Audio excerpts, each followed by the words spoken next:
नमस्कार, मी राजेंद्र भोसले। आज आपण अंतरवाली सराठी इथे आलेलो आहोत। आज आपण सरपंचाच्या घरासमोर उभे आहोत आणि आज निर्णायक बैठक होणार आहे। पाडायचे का उभे करायचे याबद्दलचा निर्णय आज मनोज जरांगे पाटील घेणार आहेत। आता सकाळचे 10 वाजत आलेले आहेत।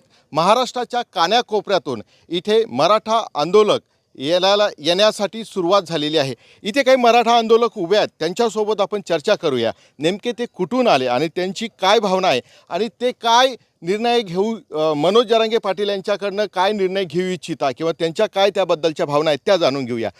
कुठून आले तुम्ही? मी लोह्याहून आलो आहे, राजू जाधव, डोंगरगाव माजी सरपंच. डोंगरगाव माजी संपर्क। काय वाटतं तुम्हाला, काय निर्णय घ्यावा दादांनी? माझा असं म्हणणं आहे, दादाला एक विनंती आहे की बाबा जिथं आपण सक्षम आहोत, की समजा आपण तिथं आपला उमेदवार निवडून येऊ शकतो, तिथं आपण उमेदवार द्यायलाच पाहिजे.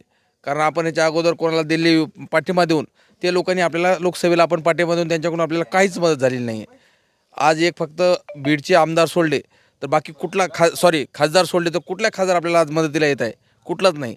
आणि जे खाली पेरल्या जात आहे की ओबीसी समाजाविरोधात आहे. आता आमच्यासोबत आमचे ओबीसी समाजाचे मोठं नेतृत्व, पंचायत समिती सदस्य, माजी सरपंच भगवान मामा सुरनर हे आपल्यासोबत आहेत. त्यांच्यासोबत सुरनर साहेब एक आहेत. हे ओबीसी समाजसुद्धा मराठा समाजासोबत आहे. कारण त्यांची ओबीसी समाजाची मागणी त्यांची वेगळी आहे एस टीतून. फक्त काही लोक जे स्वतःचा स्वार्थपोटी, राजकारणापोटी जे मागे बॅकफुटला गेलते ते पुढे येण्याकरता विरोध करत आहेत. अच्छा, ज्या ज्या विधानसभेमध्ये सक्षम उमेदवार असेल तर त्यांना विधानसभेचे निवडणुकी उभं करावे असं त्यांना असं वाटतं. आणि तळागाळामध्ये समाजामध्ये सर्वच ओबीसी असेल, मराठा समाज असेल, हा गुण्यागोविंदाने नांदतो असं त्यांना म्हणायचं आहे। बाबा कुठून आलेत? आम्ही लोह्याहून आलो. हा, काय भावना आहेत, काय घ्यावं दादांनी निर्णय? दादानी निर्णय घ्यावा, जिथले उमेदवार सक्षम आहेत निवडून येणाऱ्यासारखे त्या उमेदवाराला उमेदवारी द्यावा आणि कुठं परिस्थितीनुसार एखाद्या उमेदवाराला पाठिंबा द्यावा, पण उमेदवार उभे करावा. उमेदवार उभे करावा असंच यांचं सुद्धा म्हणणं आहे। ज्या ठिकाणी उमेदवार उभं करणं शक्य नाही अशा ठिकाणी पाठिंबा द्यावा असं त्यांचं म्हणणं आहे। काय सांगाल काका? काही आमची इच्छा एकच की बाबा दादांनी उमेदवारी सरपंचानं माजी सरपंचानं म्हणल्याप्रमाणे आदेश द्यावा दादांनी. एकंदर आपण इथे जे मराठा समाज बघतोय आपण, या सर्वच समाजाची भावना आहे की दादांनी उमेदवारी द्यावा, जिथे शक्य असेल तिथे उमेदवारी द्यावा आणि ज्या ठिकाणी शक्य नसेल तेथे मराठा समाजाने त्या उमेदवाराला पाठिंबा द्यावा असंच यांचं म्हणणं आहे। इथे अजून आपल्यासोबत कुठून आलेत तुम्ही? आम्ही कन्नडून आलो आहोत. काय भावना आहेत तुमच्या? काय करावं, दादांनी काय निर्णय घ्यावा? दादांनी आत्ताच सरपंचांनी आणि काकांनी सांगितल्याप्रमाणे संमिश्र निर्णय घेणं गरजेचं आहे. ज्या ठिकाणी आपण सक्षम आहोत आणि ज्या ठिकाणी आपलं प्राबल्य तिथं आहे, परंतु मतांमध्ये फूट होऊ शकते, पडू शकते, अशा ठिकाणी संमिश्र निर्णय घेणं गरजेचं आहे. तिथं उमेदवार न देता जो 2 नंबरला राहील निवडून येण्यासाठी किंवा जो टक्कर देऊ शकेल आपल्या विरोधकांना, तशा उमेदवाराला जाहीर पाठिंबा द्यावा. त्याचप्रमाणे जे काही मेन नेते आहेत विरोधी पक्षाचे किंवा आपल्या विरोधकांचे, त्या नेत्यांच्या विरोधामध्ये जर सक्षम उमेदवार असेल सक्षम उमेदवार द्यावा किंवा सरळ 2 नंबर किंवा त्याला टफ देणाऱ्या नेत्याला सरळ दादांनी पाठिंबा द्यावा. कारण की तो जर तिथून गुंतून पडला, उदाहरणार्थ मुख्यमंत्र्यापासून उपमुख्यमंत्र्यापर्यंत सगळ्या जे काही ज्या मतदारसंघात ते उभे आहेत त्या ठिकाणी त्याला टफ देणाऱ्या नेत्याला एक तर पाठिंबा द्यावा किंवा टफ नेता असेल त्या ठिकाणी आपल्याकडं सक्षम, तर त्याला त्या ठिकाणी उभं करावं. म्हणजे हे जे नेते तिथं गुंतून पडतील ही स्ट्रॅटर्जी घेणं गरजेचं आहे. आणि त्यामुळे ते गुंतून पडले तर आपल्याला बाकीचे जे आहे तर ते सोपं जाईल. बाकीचं सक्षम नेता असेल तर तिथे त्याला उभं करावं, जर तिथं सक्षम नेतृत्व नसेल तर मराठा समाजाने तिथल्या भागातला एखादा सक्षम नेतृत्व शोधून आणि त्याला उभं करावे असं त्यांचं म्हणणं दिसतंय आपल्याला। काय सांगाल तुम्ही, कुठून आलेत? मी लिंबोटी, तालुका लोहा. काय घ्यावा दादांनी निर्णय? दादांनी जिथं सक्षम उमेदवार आहेत तिथं उमेदवार द्यायला काही हरकत नाही. एकी होईल का? मराठा समाजाची एकी होईल का? लोकसभेला आपण बघितलं की लोकसभेला छत्रपती संभाजीनगरमध्ये गोंधळ झाले होता की कुणाला लोकसभेची निवडणूक लढवायची किंवा कोण उमेदवार असणार आहे. त्या ठिकाणी अक्षरशः मारामाऱ्या झालेल्या आपण सर्वांनी बघितलेल्या आहे. आता प्रत्येक विधानसभेमध्ये अशी परिस्थिती उपस्थित होणार नाही का? उभी होणार नाही का? काही होणार नाही, तसं काहीच होणार नाही. ते बूथ कॅप्चरिंग हे ते जे महाग जे बीडमध्ये परळीमध्ये जे झाल्या ते तसला कुठंच प्रकार होणार नाही. आणि तसा प्रकार व्हायला मराठा समाज सक्षम आहे. ते कुठंच काही अडचण नाही. एका विधानसभेमध्ये असंख्य उमेदवार आपल्याला दिसत आहेत. मग त्या ठिकाणी कसा मार्ग काढायचा आहे? त्यांनी आपले हे जे 1.5-2 वर्षापासून आपलं आंदोलन चालू आहे, त्या आंदोलनात त्या उमेदवाराचा किती पटीनं पाठबळ आहे, त्यानं सक्षम आहे का की विनाकारण आजच्या कंडिशनला काही आता जसं आपण लोकसभेला विषय काढला की पुण्यामधून आणि संभाजीनगरमधून उमेदवार इच्छुक झाले, 2 नंबर 3 नंबर ज्यांनी कुठं उमेदवारी नाकारली पक्षांनी, ते लोक इकडे येऊन उमेदवारी मागितले. तर त्या उमेदवाराला न देता 1.5 वर्ष जो उमेदवारांनी ही चळवळ चालवली, आमरण उपोषण साखळी असेल, तुमच्या छोटे मोठे आंदोलन असतील, रस्ता रोको असेल किंवा मराठा समाजाकरता त्याची काय मदत आहे, त्या माणसाला निवडायला पाहिजे की त्यांनी ते बुवा कोरोना टाईम काही मदत केली का, किंवा त्याचं फ्युचर काय, किंवा त्याचं पास्ट काय, त्याच्या अगोदरचं कार्य काय, असं नेचर बघून माणूस द्यायला पाहिजे.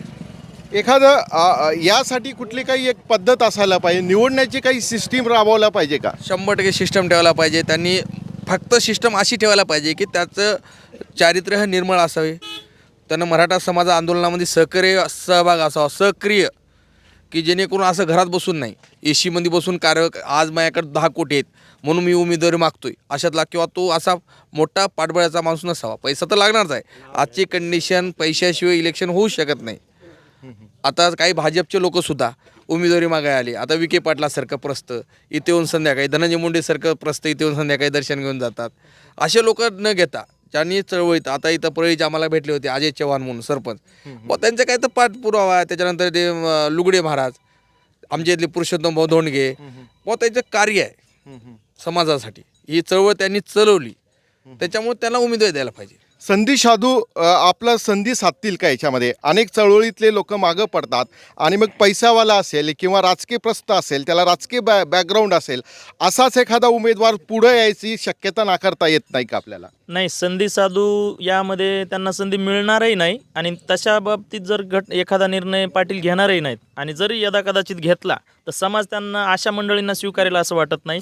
कारण आज काय झालेलं आहे की समाजाची मानसिकता अशी झाली आहे की सर्वसामान्य चळवळीतला आणि सर्वसामान्यांची जाण असणारा व्यक्तीच आमदार म्हणून, जनतेचा प्रतिनिधी म्हणून त्यानं काम केलं पाहिजे, अशी एकंदरीत सर्वांचीच अपेक्षा आहे. आणि तेच या आंदोलनाचा म्हणजे अपेक्षित मुद्दा आहे, अभिप्रेत आहे तेच या आंदोलनाला. आणि पाटील निश्चितच काय करतील की चळवळीमध्ये काम करणारा, मग तो कुठल्याही जाती समाजाचा असू द्यात, एखाद्या ठिकाणी सपोज मराठा समाजाची मेजॉरिटी नाही आणि त्या ठिकाणी चळवळीत सर्व समाज घटकांना सोबत घेऊन चालणारा एखादा जर उमेदवार असेल तर पाटील निश्चितच त्याला प्राधान्य देतील. आणि मला असं वाटतं की मराठा मुस्लिमांनी देखील काय केलेलं आहे की जुन्या काळापासनं, महाराजांच्या काळापासनं समाजाला, मराठा समाजाला साथच दिलेली आहे. आणि या विधानसभा निवडणुकीमध्ये पाटलांनी मुस्लिम समाजाचा एखादा चांगला नेता सोबत घेऊन जर ही विधानसभा निवडणूक लढली तर त्याचा निश्चितच फायदा होईल. एकला चलोरेचा जो नारा आहे थोडासा तो घातक होईल असं मला वाटते. एकला चरोलेपेक्षा मुस्लिम, मराठा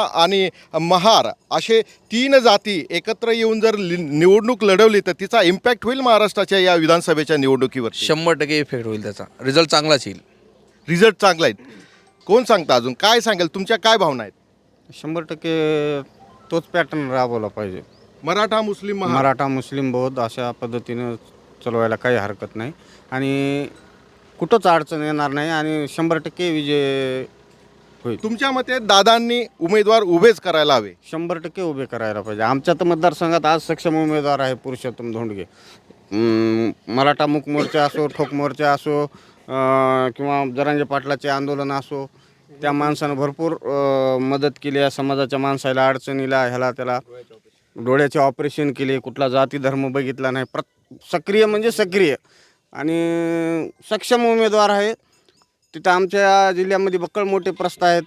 अशोकराव सारखे असतील, प्रताप पाटलासारखे असतील, त्याला ते चितपट करू शकणारा माणूस आमच्या मतदारसंघात आहे. सक्षम उमेदवार असल्यास त्यांना उमेदवारी देण्यास काही हरकत नाही असं म्हणणं आहे. परंतु अनेक ठिकाणी ग्रुप पडलेले आपण बघतो. विधानसभेमध्ये अनेक विधानसभेमध्ये मराठा आंदोलकांमध्ये ग्रुप पडलेले दिसत आहेत. अनेक आंदोलक हे एका ग्रुपचे झालेत आणि काही आंदोलक वेगळ्या ग्रुपचे झालेले. त्या परिस्थितीमध्ये आपापल्यामध्ये म्हणजे मराठा समाजामध्ये वाद निर्माण होण्याची शक्यता नाकारता येत नाही. यावरती तोडगा कसा काढावा? नाही यावेळेस असं होईल म्हणजे सर्वसामान्य एकंदरीत सर्वसामान्यांची धारणा भावना अशी आहे, हे जे ग्रुप निर्माण झाले, गटबाजी झालेली आहे, परंतु यावेळेस पाटील म्हणतील ती पूर्व दिशा. कारण काय की लोकसभेचं गणित वेगळं होतं आणि विधानसभेचं गणित वेगळं असतं. आणि बाकीचे पाटलांनी बऱ्याच वेळेस बोलताना असं बोललेले आहेत की जर दिला तर समाजाच्या वतीने एक देण्यात येईल आणि त्याच्या मागेच पूर्णपणे सगळी ताकद उभा करावी लागेल आणि सगळ्यांनी ती पाटलाचा संदेश हीच म्हणजे पूर्व दिशा मानतील, समाज मानेल, सर्वसामान्य मराठा व्यक्ती मानेल असं एकंदरीत वाटतंय. आणि गटतट तर पडणार सर्वत्रच पडत असतात, परंतु ते जे काही उभं टाकणार आहेत निवडणुकीला विधानसभेच्या तर ते काय करणार की त्यांच्या एकदम राजकीय स्वार्थ संधी साधू जे म्हणतात आपण, त्याच स्वार्थासाठी ती मंडळी फक्त पाटलांच्या सोबत आली होती, आंदोलनात आली होती. हे सर्व घटक समाज जाणेल आणि त्यामुळं त्यांच्या पाठीमागे कोणीही उभा टाकणार नाही. कारण मराठा समाज त्याचबरोबर महाराष्ट्रातला 18 पगड जातीतला सर्व समाज या आंदोलनाच्या माध्यमातून एवढा जागृत झालेला आहे की त्यांना माहिती आहे की मराठ्यांवरती याच जे पुढारी आहेत मराठा समाजातली, त्यांनी त्यांचं भांडवल केलं, मराठा समाजाची मतं घेतली, स्वतःचे घरं भरले,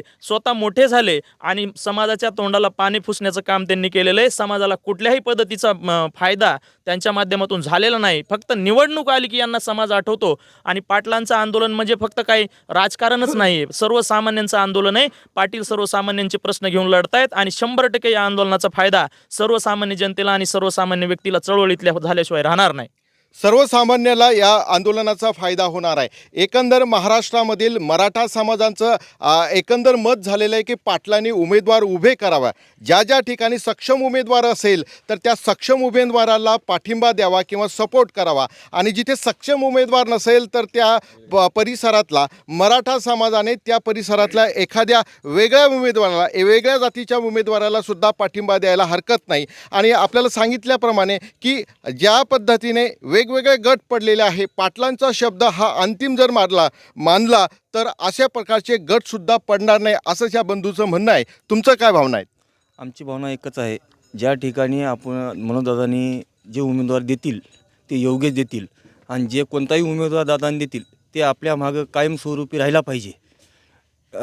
आज आला निवडून आपल्या मतावर बौद्ध असल, मराठा असल, मुस्लिम असल, मातंग असल, हे सर्व दादांच्या सोबत आहेत.